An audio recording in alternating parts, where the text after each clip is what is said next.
এই ফোরাত নদীর পানি শুকিয়ে যাবে এবং তার তলদেশ থেকে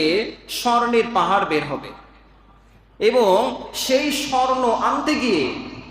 আরব এবং অনারব তাদের মাঝে এমন তুমুল লড়াই, যুদ্ধ শুরু হবে, যেই যুদ্ধে রাসূলুল্লাহ সাল্লাল্লাহু আলাইহি সাল্লাম বলেছেন যে 99 জন মানুষ মারা যাবে। দেখেন, আমরা হাদিস থেকে দলিল শুনি। তারিখে দামেস্ক হাদিস নাম্বার 1925 এখানে এসেছে, عن أبي بن كعب رضي الله تعالى عنه قال إني سمعت رسول الله صلى الله عليه وسلم يقول হযরত উবাই ইবনে কাব থেকে বর্ণিত, তিনি বলেন, আমি বিশ্বনবী সাল্লাল্লাহু আলাইহি ওয়াসাল্লামকে বলতে শুনেছি, ইউশিকুল ফুরাতু আইয়াহসিরা মিন যাহাবিন মিন জাবালিন আন যাহাব,